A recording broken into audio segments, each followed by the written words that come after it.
This is Captain Underpants and the invasion of the Incredibly Naughty Cafeteria Ladies from outer space, and the subsequent assault of the equally evil lunchroom zombie nerds. The third epic novel by Dav Pilkey. Hello, it's us again. Before you read this book, there's some things you should know. So Harold and I have created this informative pamphlet to fill you in on the details.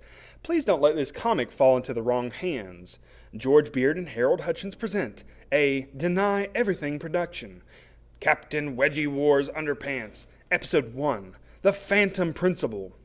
A long time ago, in an elementary school far, far away, there were two cool kids named George and Harold. We rule! Me too! They had an evil principal named Mr. Krupp, who was strong in the ways of the Force. Blah, blah. He forced them to study, blah, blah, blah, and forced them to clean, blah, blah, blah, and he forced them to behave, ha, ha, ha. So George and Harold hypnotized him. You will obey every command. Okay, you are now Captain Underpants. Okay, ha, ha, ha. It started out as a joke, but it wasn't funny for long. Ha, ha, ha. Cha-la-la! Hey, come back. Mr. Krupp thought he was the world's greatest superhero. He got into all kinds of trouble. George and Harold had to save him and the entire planet. Twice. Now, the only way they can turn Captain Underpants back into Mr. Krupp is to pour water over his head. Splash! But the worst part is that George and Harold have to keep an eye on Mr. Krupp. Blah, blah, blah. Because for some strange reason, whenever he hears their fingers, he turns back into you-know-who. Tra-la-la! So whatever you do, please don't snap your fingers around Mr. Krupp. You heard the man. Please, please, please don't snap those fingers. This has been a public service announcement from George and Harold, who still deny everything. Chapter 1. George and Harold. This is George Beard and Harold Hutchins. George is the kid on the left with the tie and the flat top. Harold is the one on the right with the t-shirt and the bad haircut. Remember that now. Today's lunch, new tasty cheese and lentil pot pies. If you're looking for a few words to describe George and Harold, you might come up with kind, funny, smart, determined, and deep. Just ask their principal, Mr. Krupp. He'll tell you that George and Harold are kinda funny-looking, smart Alex who are determined to drive everybody off the deep end. But don't listen to him. George and Harold are actually very clever and good-hearted boys. Their only problem is that they're fourth graders, and at George and Harold's school, fourth graders are expected to sit still and pay attention for 7 hours a day. George and Harold are just not very good at that. Today's lunch? Ew, nasty, ew. The only thing George and Harold are good at is being silly. Unfortunately, George and Harold's silliness gets them into trouble every now and then. Sometimes it gets them into a lot of trouble. And one time it got them into so much trouble, it almost caused the entire Earth to be destroyed by an army of giant evil zombie nerds. But before I can tell you that story, I have to tell you this story. Today's lunch, nasty toilet pee-pee sandwiches. Hee hee. Chapter 2, Evil Space Guys. One dark, clear night in Pequot, Ohio, a flaming object was seen streaking across the quiet midnight sky. It shone brightly for a second or two, then fizzled out just above Jerome Horwitz Elementary School. Nobody gave it a second thought. The next day, everything seemed pretty normal. Nobody noticed anything different about the school. Nobody paid any attention to the roof, and of course, nobody looked up and said, "Hey, what's that big spaceship thingy doing on the roof of this school?" Perhaps if they did, the horrible ordeal that followed might never have happened, and you wouldn't be sitting here reading about it now. But they didn't. It did, and, well, here we are. As we can plainly all see, there was a spaceship on top of the building, and inside that spaceship were 3 of the most evil, hideous, and merciless spacemen who ever set foot on the roof of a small Midwestern elementary school. Their names were Zorks, Clax, and Jennifer. Their mission? To take over the planet Earth. "First," said Zorks, "we must find a way to infiltrate the school. Then," said Clax, "we will turn all the children into giant, super-powered, evil zombie nerds. Finally," said Jennifer, "we will use them to take over the world." Zorks and Clax laughed and laughed. "Ha ha ha! Silence, you fools!" barked Jennifer. "If our plan is to work, we must wait until it is narratively convenient. In the meantime, we will watch their every move on our trinacloscope. Baking soda is also called sodium bicarbonate, explained Mr. Fide. Meow. Said Mr. Fide. Did any of you children just hear, never mind. Mr. Fide opened up a bottle of clear liquid. Now watch what happens when I pour vinegar into the baking soda, he said. Meow. The children watched as the tiny volcano started to rumble. Soon a large glob of foamy gloop spurted out of the top. The goop poured over the desk and dripped onto the floor, creating a huge mess. Oops, said Mr. Fide. I guess I used too much baking soda.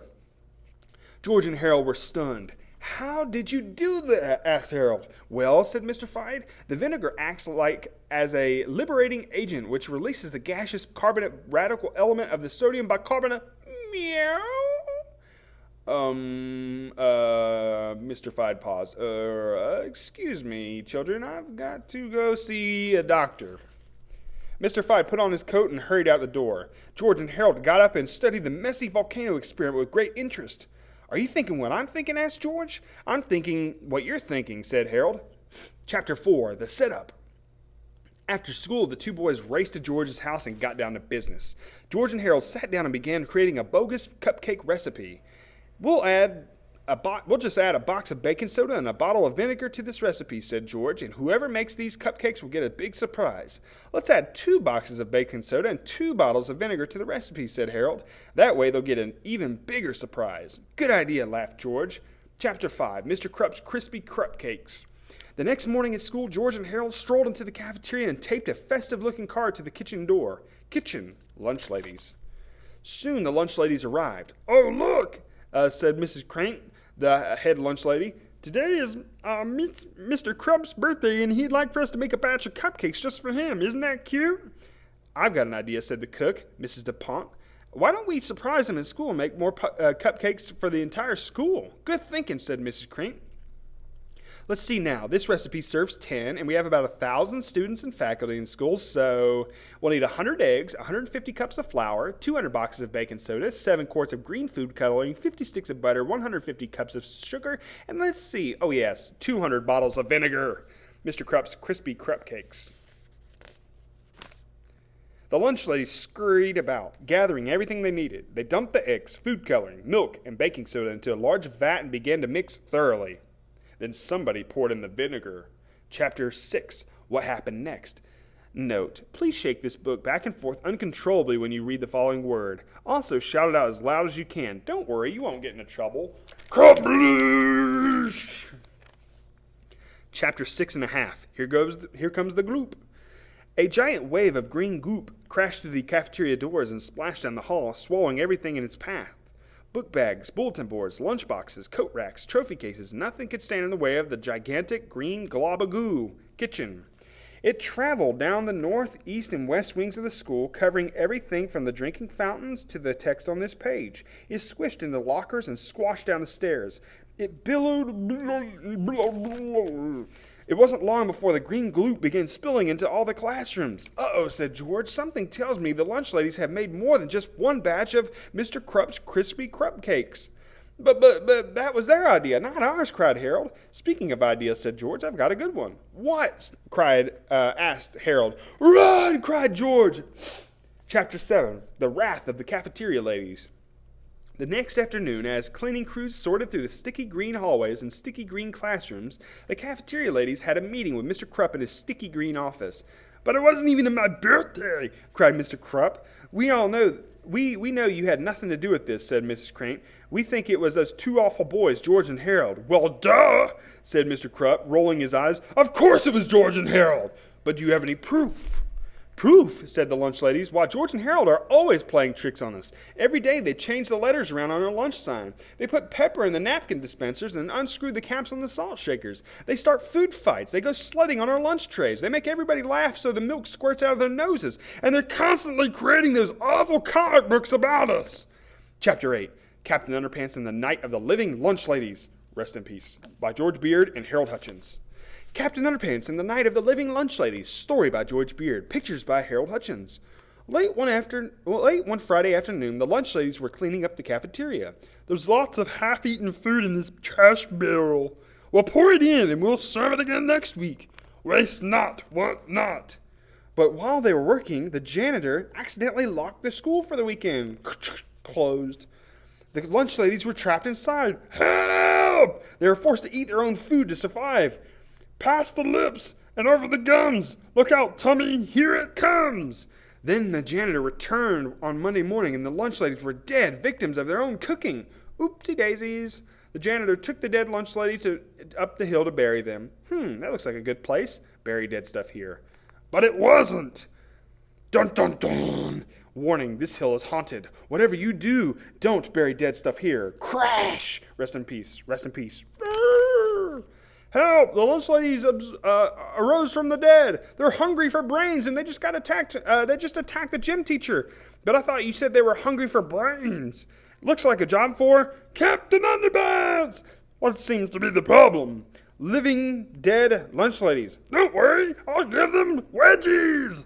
Oh no, wedgie power doesn't work on the living dead. They got into a big fight. Captain Underpants was faster than a speeding waistband, more powerful than boxer shorts, and able to leap tall buildings without getting a wedgie. Tra-la-la! But the lunch ladies were strong too. They ran faster than their running meatloaf gravy. They were more powerful than the stench of their sloppy Joe casserole, and they could leap tall buildings with gassy after effects of their Texas-style green 3-bean chili con carne. Soon they were all on top of the tall building. We've got you now, waistband warrior. Not so fast. Captain Underpants pressed a button on his utility waistband. Click, and out popped a roll of toilet paper. Even the living dead can't escape the toilet paper of justice. Captain Underpants lassoed the lecherous lunch ladies, but they had a trick up their sleeves. Lunch lady brand Salisbury steak sauce. They poured the steak sauce on the toilet paper. Tss, we're free! Get 'em, girls! Uh-oh! Ah! Ah! Captain Underpants tossed the toilet paper of justice. It went up. Whoop, whoop, whoop, whoop, whoop, whoop. And he swung to safety. And the lunch ladies weren't so lucky. Tra-la-la! Hooray for Captain Underpants. The end. Chapter 9. Quitting Time. We're fed up with those two boys, cried Mrs. Crane. They're always making fun of our cooking. Yeah, said Mrs. DuPont. Our food isn't that bad. I ate here once and hardly got sick at all. Well, if I can't punish them, then we don't have any proof, said Mr. Krupp. Fine, said the lunch ladies. Then we quit. Ladies, cried Mr. Krupp, be reasonable. You can't just quit on such short notice. But the lunch ladies didn't care. They marched right out of Mr. Krupp's sticky green office, and that was the end of that. Rats! Cried Mr. Krupp. Now where am I going to find 3 new lunch ladies by tomorrow morning? Suddenly there was a knock on Mr. Krupp's door. 3 very large women wearing lots of makeup walked into his office. Hello, said the first woman. My name is Zorksette. And these are my sisters, Claxette and Jenniferette. And we've come to apply for jobs as cafeteria ladies. Wow, said Mr. Krupp. Do you have any experience? No, said Claxette. Do you have any credentials? Asked Mr. Krupp. No, said Zorksette. Do you have any references? Asked Mr. Krupp. No, said Jenniferette. You're hired, said Mr. Krupp. Wonderful, said Jenniferette. Now our plan is to take over the world, our plan is to feed the children healthy, nutritional meals. It is underway. The 3 new lunch ladies laughed horribly. Then they left Mr. Krupp's office and got started preparing the next day's lunch menu. Now that was easy, said Mr. Krupp. Now to take care of George and Harold. Chapter 10. Busted! George and Harold were in the study hall when they heard the dreaded announcement over the intercom.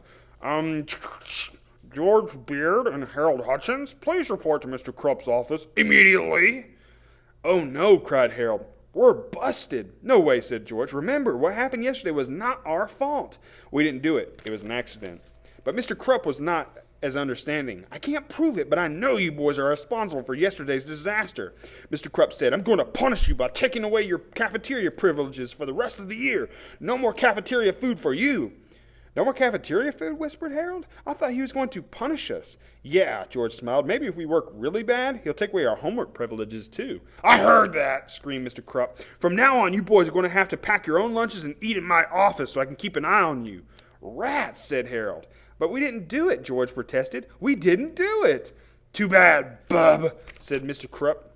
Boy, said George, this is probably the first time we've gotten in trouble for something we didn't do. Unless you count all those times we didn't do our homework, said Harold. Oh yeah, laughed George.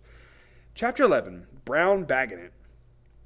The next day, George and Harold each brought their own sandwiches to Mr. Krupp's office for lunch. I'll trade you half of my peanut butter and gummy worm sandwich, said George, for half of your tuna salad with chocolate chips and miniature marshmallow sandwich. Sure, said Harold. Y'all want some barbecue sauce on that? You kids are disgusting, Mr. Krupp shouted. Soon George and Harold were munching on potato chips with whipped cream and chocolate sprinkles. Mr. Krupp was turning green. What's for dessert? Asked Harold. Hard-boiled eggs dipped in hot fudge and Skittles, said George. Ugh! Screamed Mr. Krupp. I can't stand it anymore. He got up and stumbled out the door for some fresh air. You know, said George, now that Mr. Krupp is gone, we could run to the cafeteria and change the letters on the lunch sign. Cool, said Harold.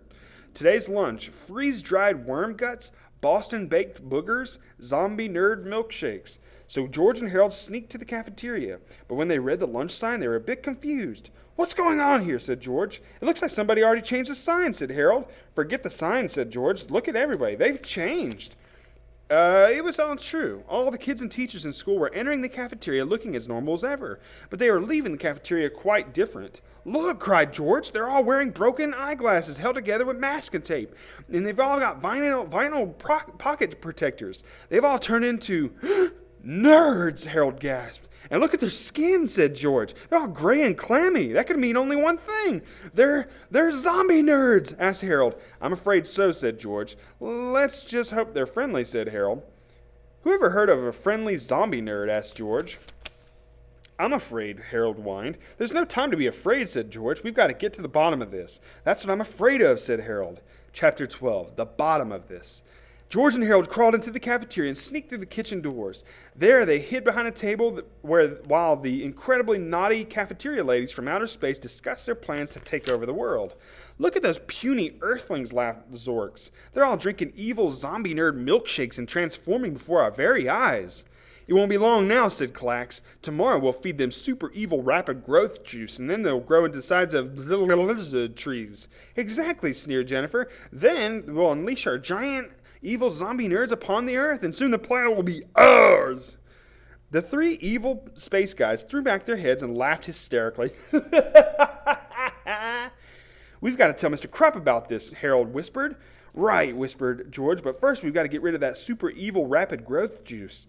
George carefully reached up and swiped the carton of juice. What should we do with it? Asked Harold. Let's pour it out the window, said George. That way it won't do any damage. Good idea, said Harold. While the naughty cafeteria ladies continued laughing, George quietly emptied the carton of super evil rapid growth juice out the window. You know, whispered Harold, Mr. Krupp is never going to believe that sinister cafeteria ladies from outer space have turned everybody into evil zombie nerds. Sure, he'll believe us. He's got to believe us, said George. I hope he believes us. Chapter 3. He doesn't believe him. That's the most ridiculous story I've ever heard, laughed Mr. Krupp. But it's true, cried Harold. Yeah, said George. Everybody in the entire school is a zombie nerd. The kids, the teachers, everybody. All right, said Mr. Krupp. I'll prove it to you. He pressed the button on his intercom and called for his secretary. Soon, Miss Anthrop entered the room. She was dressed in pink polka-dotted polyester dress with orthopedic knee-high stockings and ugly brown arch support loafers. See, said Harold, she's dressed like a nerd. She's always dressed like that, snapped Mr. Krupp. But she's gray and clammy and reeks of freakish zombified death, cried George. She always smells like that, Mr. Krupp argued, and she's always gray and clammy, too. George and Harold had to admit that school secretaries were not very good subjects to compare and contrast with evil zombie nerds. But then Mrs. Anthrop leaned over and took a huge bite out of Mr. Krupp's desk. Must destroy Earth, she moaned as she took another bite. Even Mr. Krupp had to agree that Mrs. Anthrop was acting a little bit more evil as usual. Munch, munch, munch. So George and Harold took Mr. Krupp down to the cafeteria to confront the evil lunch ladies. Suddenly, out of the shadows stepped the evil Zorks. Gotcha! Zorks cried as he grabbed onto Harold's shoulders. Ah! Screamed Harold. He squirmed away, pulling Zork's gloves and revealing two slimy green tentacles. See, Mr. Krupp, said George. We told you they were space guys. You fool! Screamed Zorks. Now we will destroy you! The evil Zorks pointed his tentacle at George, Harold, and Mr. Krupp and snapped his fingers. Snap. Suddenly, Mr. Krupp began to change. A heroic grin spread across Mr. Krupp's face. He threw out his chest and placed his fists firmly at his sides, looking quite triumphant. Uh-oh, said George. That evil space guy just snapped his fingers. Now Mr. Krupp is turning into you-know-who. Hey, wait a second, said Harold. Tentacles don't have fingers. You can't snap a tentacle. There's no time to argue physical improbabilities of this story, said George. We've got to stop Mr. Krupp from changing into Captain Underpants before it's too late. Chapter 14. It's too late. Mr. Krupp turned and dashed out the door. His clothes flew off behind him as the hallways echoed with jubilant proclamations about the superiority of underwear. George and Harold dashed after him, but the door was quickly blocked by Zorks, Clax, and Jennifer. You want to get out of this kitchen? The evil Jennifer mocked. You gotta go through us. George grabbed a rolling pin. Harold grabbed a cast-iron frying pan. I sure hope we don't have to resort to incredibly graphic violence, said Harold. Me too, said George. Chapter 15, the Incredibly Graphic Violence Chapter, Part 1, in Flipperama. Go ahead and do your Flipperama. Chapter 16, the Assault of the Equally Evil Lunchroom Zombie Nerds. George and Harold had barely caught their breath when Captain Underpants finally showed up. He said, I'm here to fight for truth, justice, and all that is pre-shrunken cottony. Where were you back in Chapter 15 when we needed you, asked George. I was at the shoe store ordering a cheeseburger, said Captain Underpants. While our three heroes were talking, nobody noticed that Zorks, Clax, and Jennifer had slithered away. The wounded space guys approached the lunchroom speakers and called for their evil zombie nerds. Zombie nerds, instructed Jennifer. Destroy Captain Underpants, and his little friends too. Soon, every evil zombie nerd in the entire school put down their Omni magazines and headed for the cafeteria. Must destroy Underpants, they groaned. Must destroy Underpants. Suddenly, our three heroes were surrounded by evil, vicious zombie nerds. Closer and closer they came. Oh no, cried George. What do we do now? To the underwear cave, shouted Captain Underpants. There is no underwear cave, said Harold. Really, said Captain Underpants? Well, let's just climb up that ladder instead.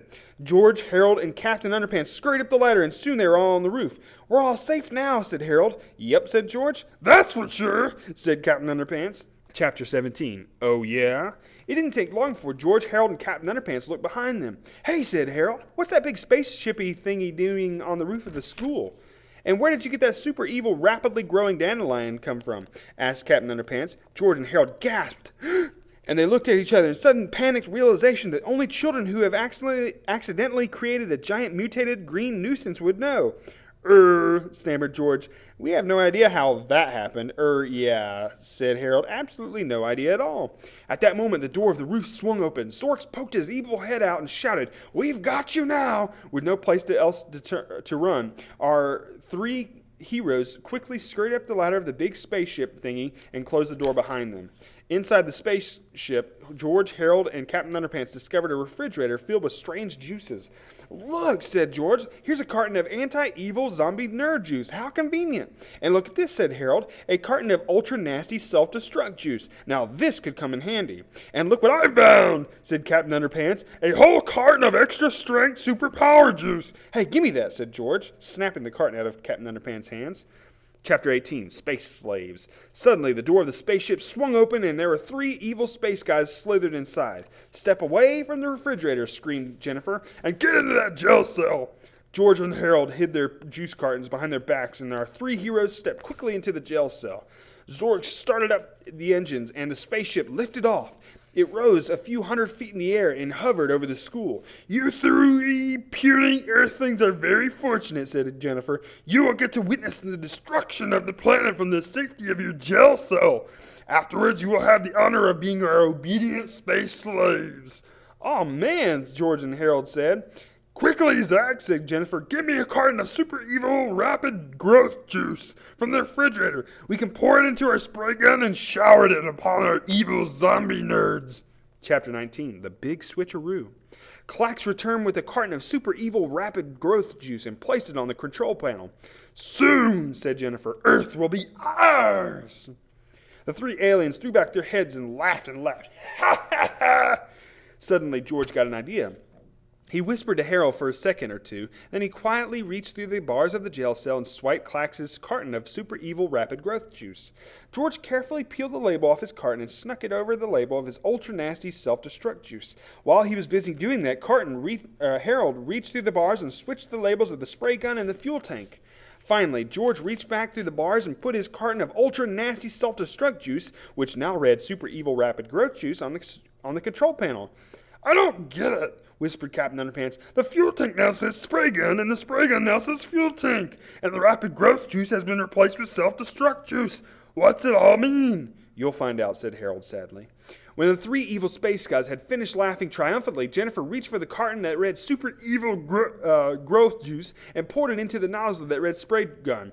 Oh, I get it, said Captain Underpants. That space guy didn't pour growth juice into the spray gun. He poured self-destruct juice into the fuel tank. Yep, George said sadly. And that means this spaceshipy thing is going to explode to 1,000,000 pieces. Right, said Harold gloomily. The spaceship began to sputter and shake and smoke as smoke billowed out of the control panels. Soon sparks were flying and ceiling tiles were falling. Captain Underpants smiled proudly because he had figured out George's plan. But his smile didn't last long. Hey, he cried, we're in the spaceship thingy. What's going to happen to us? We have to sacrifice ourselves to save the world, said George, and I'm afraid we're not going to make it. Of course we'll make it, cried Captain Underpants. We've got Reggie power on our side. Chapter 20, The Great Escape. Captain Underpants rolled a roll of toilet paper from the jail cell lavatory. We can swing to safety on this, he said. You can't swing on toilet paper, said Harold. Sure I can, said Captain Underpants. I just did it in my last comic book. Captain Underpants opened the jail cell window and tossed the toilet paper into a tall tree below them. Come on, fellas, he said. Let's swing out here before this spaceship explodes. That toilet paper won't hold you, said George. It's not strong enough. Sure it is, said Captain Underpants. It's 2-ply. George and Harold grabbed Captain Underpants' cape. Don't jump, they cried. But Captain Underpants wouldn't listen. He jumped out of the window with George and Harold still clinging to his cape. Ah! They screamed as they fell to the ground and were killed instantly. Just kidding. Of course the toilet paper could not support the weight of the three heroes, and for a moment it looked like they were doomed. Kaboom! But suddenly Captain Underpants' red polyester cape opened up like a parachute. George, Harold, and the waistband warrior floated safely as the spaceship above them exploded. Kaboom! Hallelujah! Cried Harold. We're not going to die. We're not going to die. Or, said George, maybe we are. Chapter 21, The Deliriously Dangerous, Death-Defying Dandelion of Doom. George, Harold, and Captain Underpants floated downward directly into the waiting jaws of the Dandelion of Doom. Oh, man, cried Harold. We could have gotten killed by a cool exploding spaceship. Instead, we're going to get eaten by a dandelion. How humiliating. Yeah, George groaned. People are going to be giggling at our funerals. The dandelion munched Captain Underpants and George and Harold around like a couple of rag dolls. The two boys flew off and landed on the roof of the school. Help me! Screamed Captain Underpants as the Dandelion of Doom swung them back and forth. What should we do? Cried Harold. I've got an idea, said George. It's a bad idea, but I know we're going to regret it. But we've got to act fast. The fate of the entire planet is in our hands. The next time the giant evil dandelion lurched towards the boys, George poured some extra strength superpower juice into Captain Underpants' mouth. What do you think is going to happen now? Asked Harold. I don't know, said George, but I have a feeling it's going to involve incredibly graphic violence. Chapter 22, The Incredibly Graphic Violence, Part 2 in Flipperama. When you get finished with that, turn to Chapter 23. The 23rd chapter. Captain Underpants, with the help of his newly developed superpowers, had defeated the deliriously dangerous, death-defying Dandelion of Doom. Now the only thing that there was left to do was to stop the evil zombie nerds. Oh, how are you going to conquer the evil zombie nerds? Asked Harold. How will we ever change them back to normal? Well, we could try this anti-evil zombie nerd juice, said Harold. George rolled his eyes. I was hoping for something a little more dramatic, he said, but we're running out of pages. Let's do it. So Harold mixed up a batch of anti-evil zombie nerd root beer and ordered everybody into the school to drink some. The evil zombie nerds lined up. Must drink root beer, they moaned. Must drink root beer.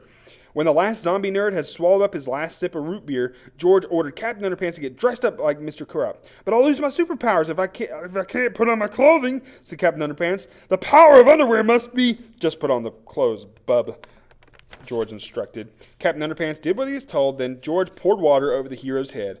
Now all we can do is wait, said Harold. Wait and hope that everybody returns to normal. Chapter 24. To make a long story short, they did. Chapter 25. Back to normal?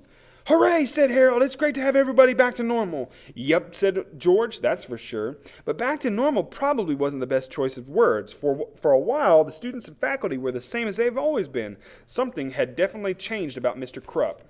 Because from that day on, whenever they heard the sounds of fingers snapping, Mr. Krupp not only turned back into you-know-who, but he also had extra strength superpowers. And if you thought it was hard for George and Harold to keep up with him before, well, you ain't seen nothing yet. Oh no, screamed Harold. Here we go again, screamed George. Tra-la-la!